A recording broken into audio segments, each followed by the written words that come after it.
On April 7, 2016, the team running NASA's New Horizons mission were waiting nervously. The spacecraft was about to enter the outermost reaches of our solar system. They'd aimed toward Pluto, which lives in a region of the solar system called the Kuiper Belt. Just before arriving at the dwarf planet, the team noticed an object nearby, and it was acting very strange. This object, whatever it was spinning faster than everything else around it. Too fast. Artificially fast. New Horizons changed course to do a flyby. They wanted a better look at this bizarre behavior. But as the spacecraft approached the object, all communications went down. NASA wasn't able to see or hear anything. Something or someone was blocking the signal. Whoever it was did not want NASA to know they were there, and that they've been watching us for a very long time.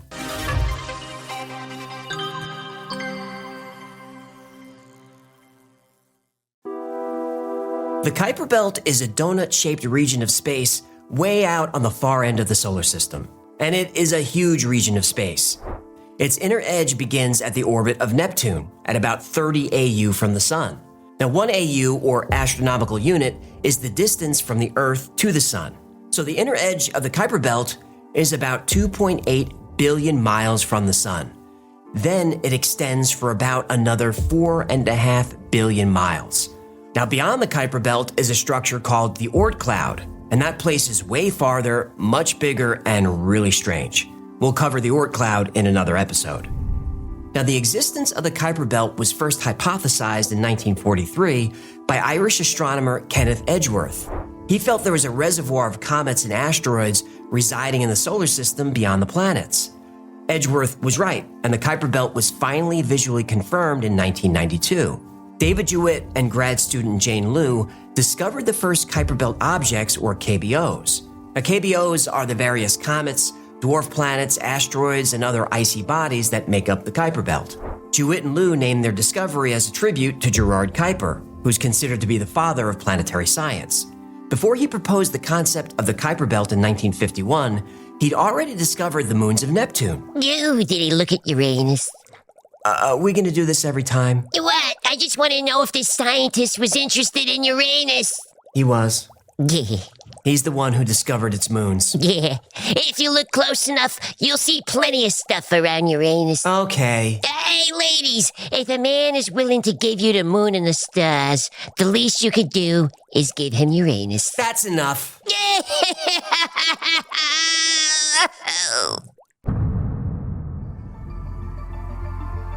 We've been aware of the Kuiper Belt for a long time, but didn't realize it.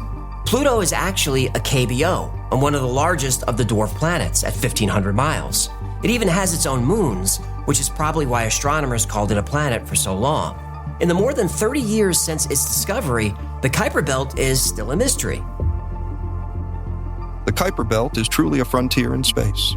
It's a place we're still just beginning to explore, and our understanding is still evolving. Along with countless comets and asteroids, the Kuiper Belt is home to at least 7 dwarf planets, most of which are roughly 600 to 900 miles in diameter. Eris, discovered in 2005, is the most massive object found so far, and new KBOs are discovered all the time. Now, most of the objects found in the Kuiper Belt are easy to explain. They're easy to identify, and they're easy to track. But there are things in the Kuiper Belt that don't act like science says they should. They are unpredictable, they're unnatural, and some would say they seem almost intentional. These Kuiper Belt objects challenge our understanding of the solar system and whether we're the only ones here.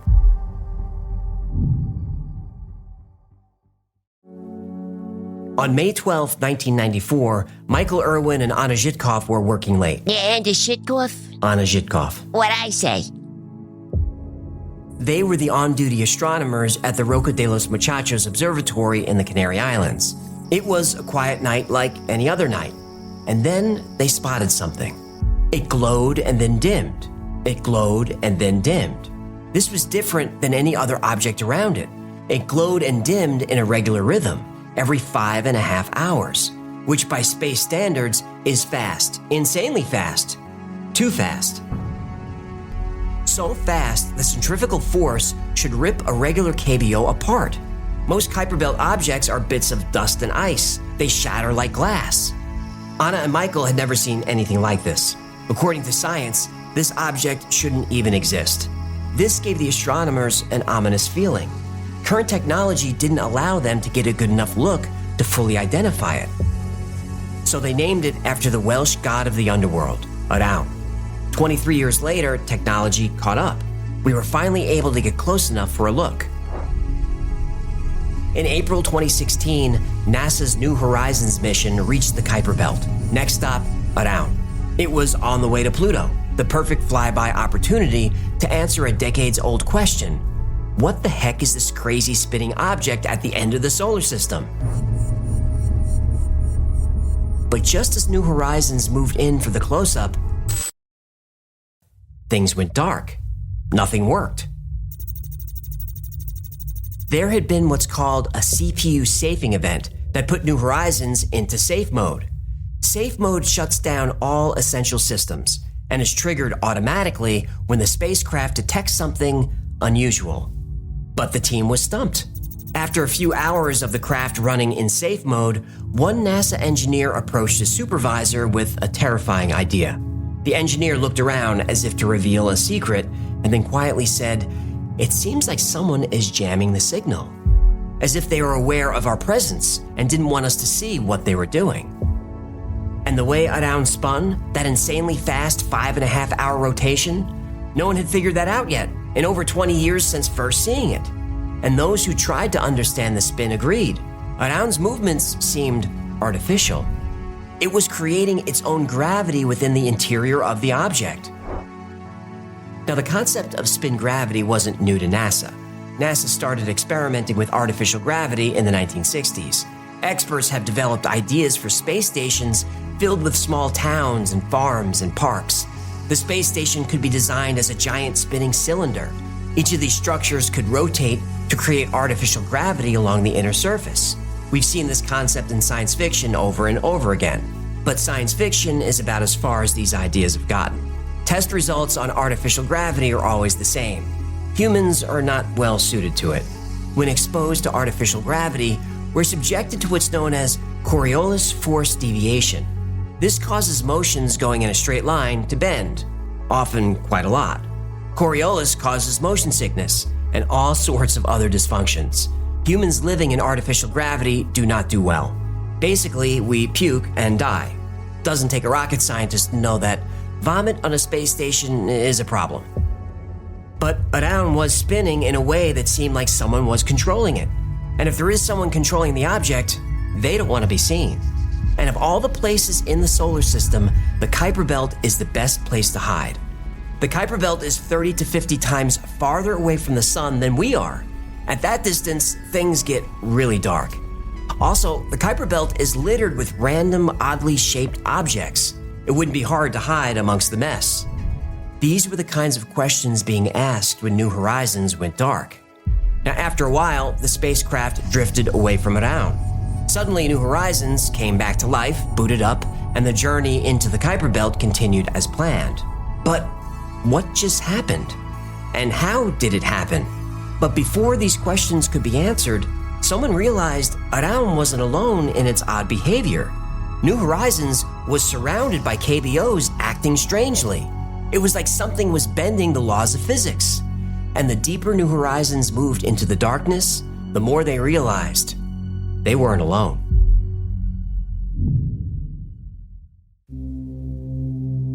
According to the Nemesis theory, we live in a two-star or binary solar system.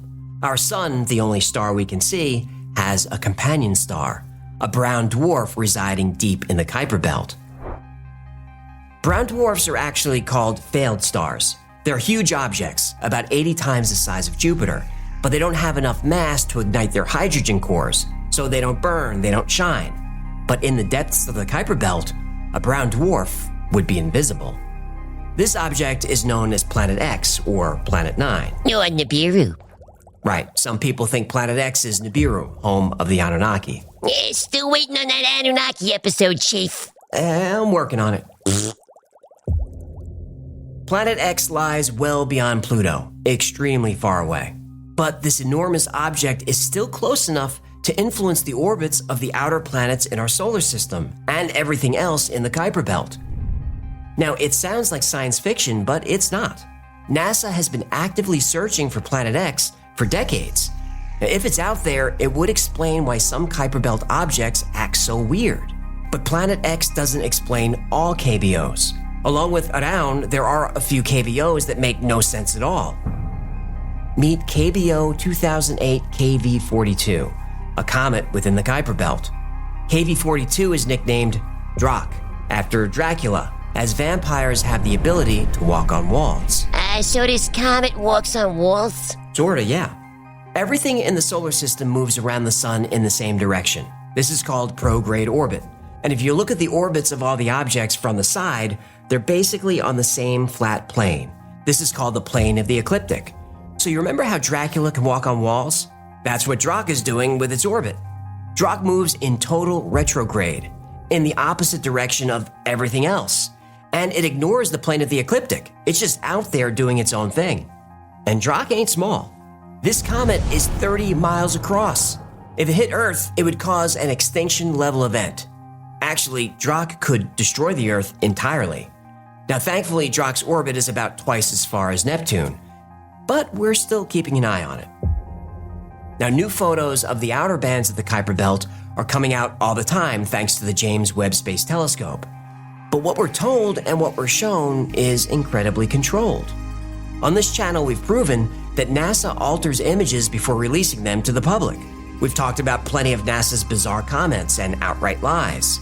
Then every so often, we're teased with headlines about potentially science-changing discoveries. Bizarre object 10 million times brighter than the sun defies physics, NASA says. NASA's James Webb Space Telescope may have found early galaxies that shouldn't be there. Webb telescope spots strange objects in the Orion Nebula. They aren't planets or stars, and according to the astronomers who found them, they shouldn't exist. Strange circles seen in space baffle scientists. Even though these are all legitimate news reports covering official NASA press releases, they're meaningless clickbait. When the press asks for specific data on their investigations, NASA spits out overly scientific jargon. None of it means anything. But despite all these efforts to suppress information, there are a few brave people coming forward with very interesting new information. These people know a lot about the Kuiper Belt. How do they know so much? Well, because they were there.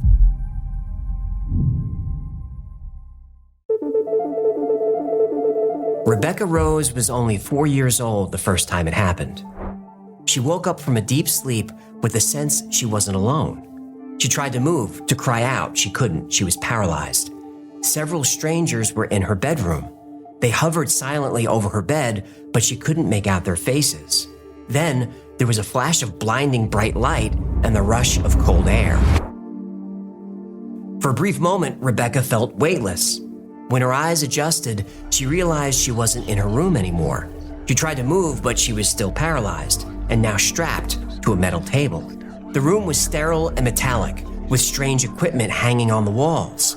The air was warm, humid, and thick with a pungent medicinal smell. She spotted a figure in the corner, one of the strangers, the tall one, she called him. Though his mouth didn't move, she heard him say, "You are in no danger. We just want you to play." Rebecca was confused. Then the stranger gestured to a small table on the other side of the room. There were books, puzzles, and all kinds of games. Some games tested logic, some tested math, some tested visual comprehension and memory. For what felt like hours, Rebecca solved what puzzles she could.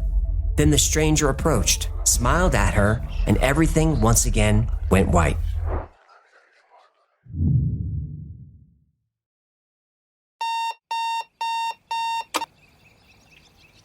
Rebecca opened her eyes and saw she was back in bed, and just in time for school. As far as she knew, she was unharmed, except for a persistent nosebleed. Rebecca went to school like any other day. The memories of her experience faded quickly, like when you lose the details of a dream. So by the time Rebecca was being tucked into bed that night, she barely remembered anything at all. She peacefully drifted off to sleep, but soon she'd realize this was only the beginning.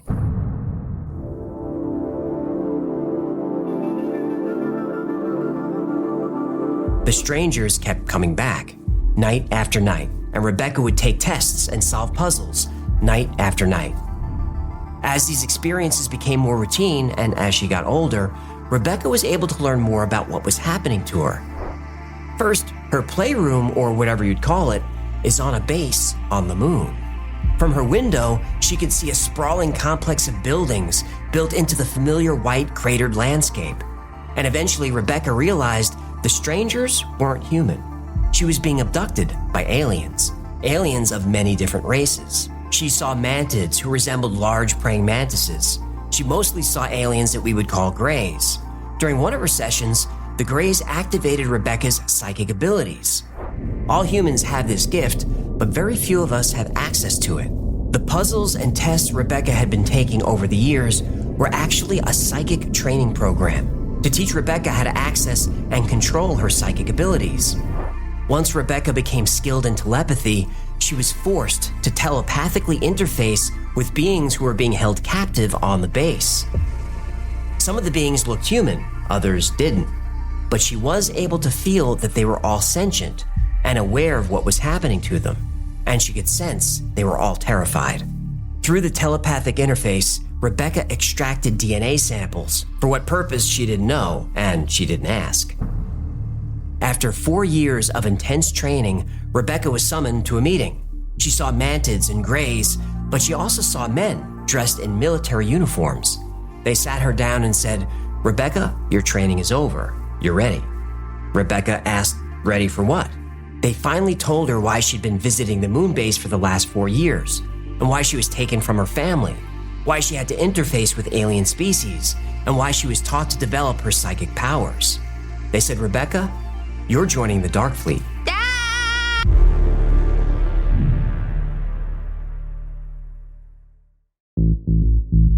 After her training, 9-year-old Rebecca Rose was taken from her home for the last time. She was brought to the Great Lakes Naval Station and put through trauma-based mind control programming. This was done using techniques perfected in the CIA's MK Ultra project.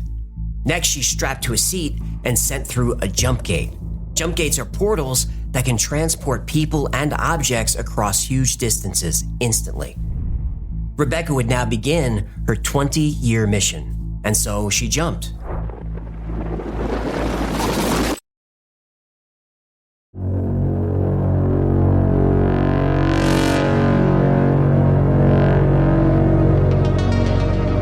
For the next few years, Rebecca spent most of her time on air patrol.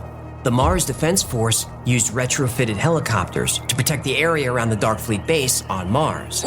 Protect the base from what? Indigenous Martian life, like the mantids and reptilians. Lizard Martians? Yep. Primary mission was to protect the base, but if she could capture an alien to acquire its technology, that would be even better. Oh, it's very hard to snatch a lizard Martian. They're crafty. Well, that may be true, but Rebecca was given cybernetic enhancements to turn her into a super soldier. Enhancements focused on optimizing physiology, enhancing psychic abilities, increasing durability and combat effectiveness. She also had advanced armor and weapon systems directly integrated with her body and her cybernetic technology. This is one tough broad. She was. Because of her cybernetic systems and enhanced abilities, Rebecca was an extremely valuable asset to the Mars Defense Force. Maybe too valuable. Wait, what do you mean? Toward the end of her 20-year tour, Rebecca was sold to the Draconians. Not the Draco.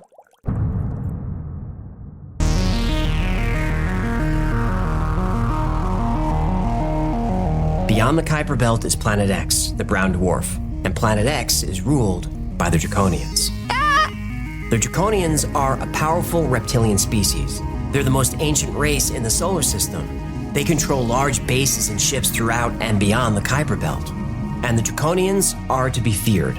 First of all, they're intimidating to look at. Most Draco are over 20 feet tall with wings. They have the ability to paralyze people just by looking at them. Here's how another soldier described one. Without any warning whatsoever, we were all paralyzed. No one could even talk. I was instantly nauseated, wanting to both throw up and crap all at once. It felt very violating what was unfolding. I didn't get any of it, and even more disturbing, it was all mental. I heard a voice inside of my head, a very loud, deep voice, frightening as hell. Up until that point, all of my telepathic encounters were of a normal exchange. Felt much like the volume and intensity of my own thoughts. This was anything but. But the biggest reason to fear the Draco is technology. They've mastered advanced holographic technology, psychic manipulation, and portal tech far beyond anything humans have. So Rebecca was sold to the Draco as part of a diplomatic trade package. Basically, take our best soldiers and please don't kill us. Draconians use their advanced technology and psychic powers to dominate worlds through fear and force. They had built an empire as slave traders, and Planet X is their homeworld. If the Draco demand a few human soldiers as tribute, you have no choice but to comply. So Rebecca was put to work as a patrol pilot once again, but this time she was protecting a large ship that was orbiting Planet X. Her time serving the Draco was very traumatizing. She was forced to kill non-threatening beings. Her life was brutal, but she had her training and she had her cybernetic enhancements to keep her going. But there was light at the end of the tunnel for Rebecca. Her 20-year commitment was about to end.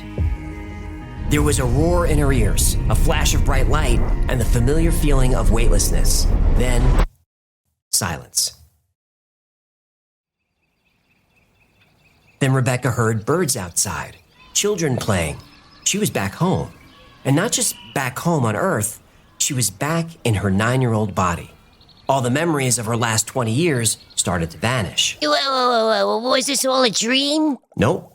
The memories were real. They were fading because the Dark Fleet was wiping her brain. But in 2012, at age 40, Rebecca suffered a freak accident, and then all the memories came rushing back. But she wasn't alone in her experience. Many other people have come forward, all describing similar childhood experiences. The abduction, the training, the deployment to various bases, and the 20-year commitment. The whistleblowers call the program 20 and Back. These children are forced into a slave-like warrior state. They're genetically engineered over their entire lives. They endure physical and psychological abuse that we can't imagine, and suffer in ways that would cause most people to break. All this suffering for a 20-year space program, or a dark fleet controlled by the US Navy, but ultimately to serve the Galactic Federation. Scientists still don't know why the New Horizons spacecraft shut down when it approached the ground in the Kuiper Belt. But the survivors of the 20 and Back program, they know why. Humans are not allowed out that far. The human race is permitted to travel to the edge of the Kuiper Belt, but no farther. The entire solar system may belong to us, but everything else, it belongs to the Draco.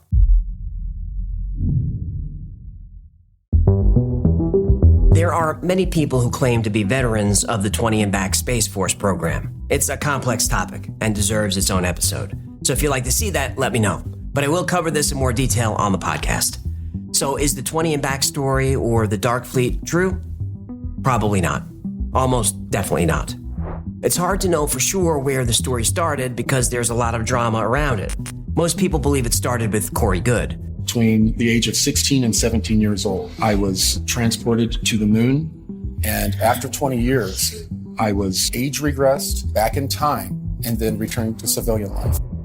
He came on the scene around 2010 with the story of being recruited as a child into a secret space program. He made a big splash with the story and gained a large following.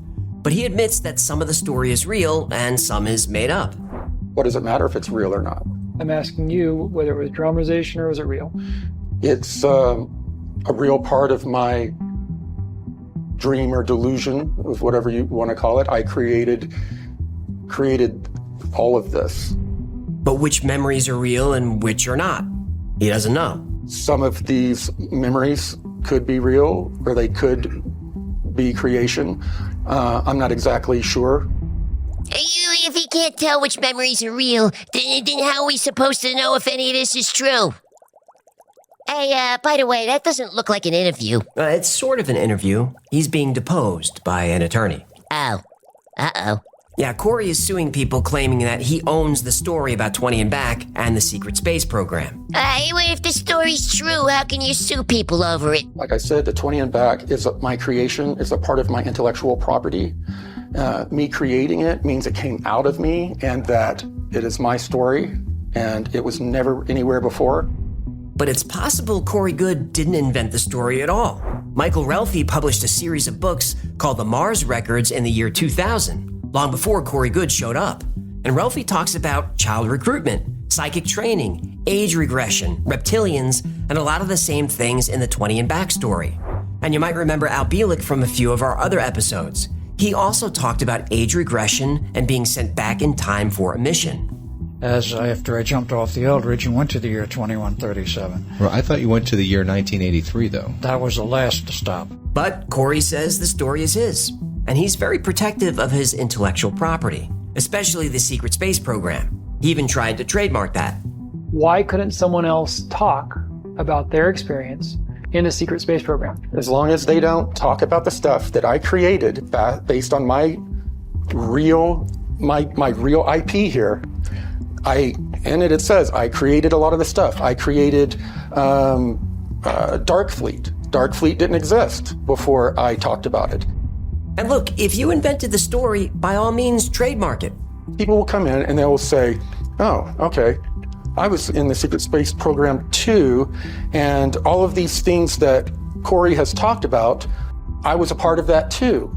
Well, guess what?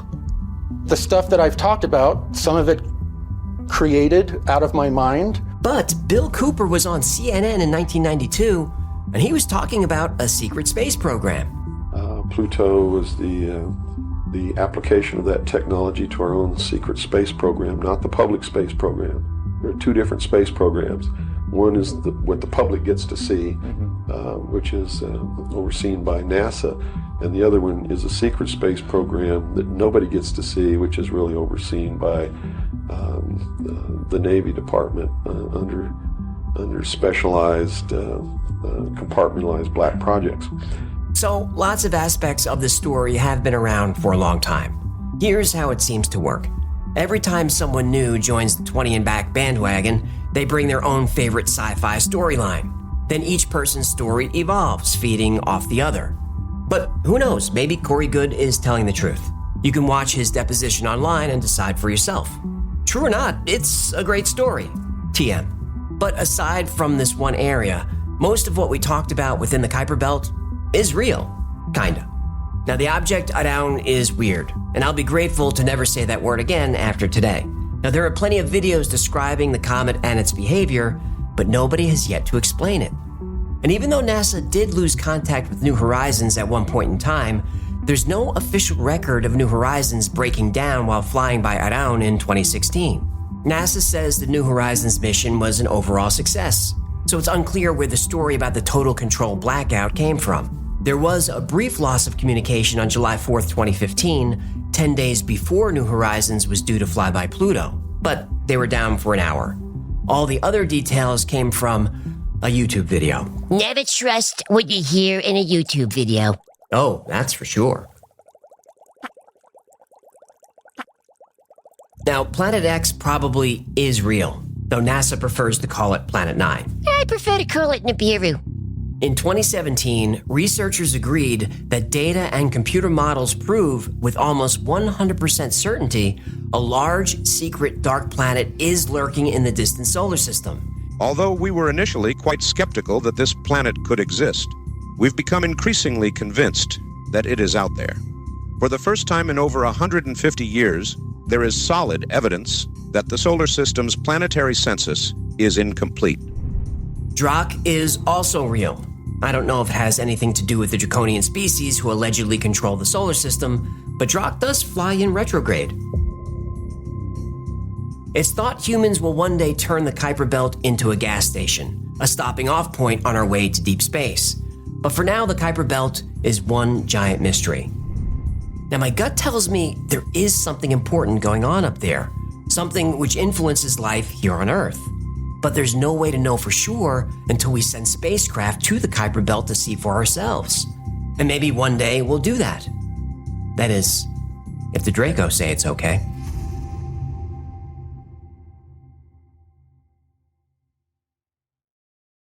Thank you so much for hanging out with me today. My name is AJ, that's Hacklefish. Yeah, governor. This has been the Y-Files. If you had fun or learned anything, do him a favor, like, subscribe, comment, share. That stuff really, really helps the channel. And like most topics we cover here, today's was recommended by you. So if there's a story you'd like to see or learn more about, go to theyfiles.com/tips. Now, if you need more Y-Files in your life, because who doesn't, check out the Y-Files Discord. There's thousands of people on there 24/7, and there's always something fun going on. It's free to join, so check it out. And there's a lot more Y-Files on the podcast. Every week, I do deep dives into your favorite stories. So wherever you get your podcast, look for the Y-Files Operation Podcast. Now, special thanks to our patrons who make this whole thing possible. I dedicate everything to you, and I couldn't do it without you. Now, if you'd like to support the channel, consider becoming a member on Patreon. For as little as $3 a month, you get all kinds of perks like early access to videos without commercials, early access to products like the Talking Hecklefish plushie. You get 2 live streams a week just for you, and all kinds of other perks. Another great way to support the channel is grab something from the Y-Files store. Grab yourself a Hecklefish t-shirt and then put that on and then get one of those Hecklefish festival mugs and stick your fist and jam it in there and then drink something delicious from it and then go and get a Hecklefish tugging fish style plushie toy. That's gonna do it. Until next time, be safe, be kind, and know that you are appreciated.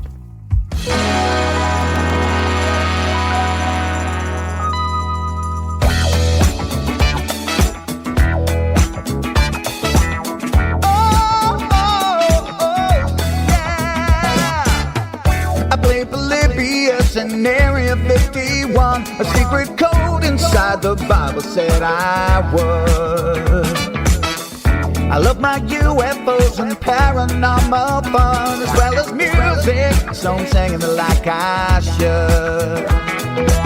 But then another conspiracy theory becomes the truth, my friends, and it never ends. No, it never ends.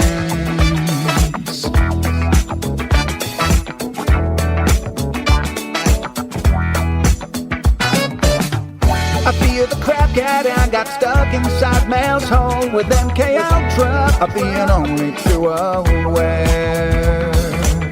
Did Stanley Kubrick fake the moon landing alone on a film set, or were the shadow people there? The Roswell aliens just fought the smiling man, I'm told, and his name was Cold. And I can't believe I'm dancing with the fish. Hecklefish on Thursday nights, Wednesday J2, and the Wi-Fi's helping me all through the night. All I ever wanted was to just hear the truth, so the Wi-Fi's helping me all through the night.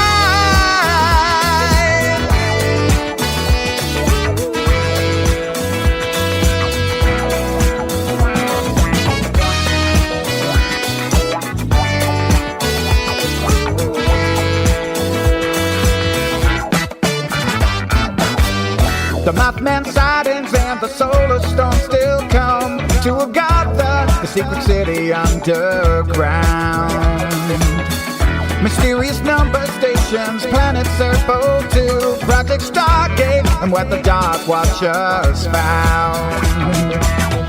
Within a simulation, don't you worry though.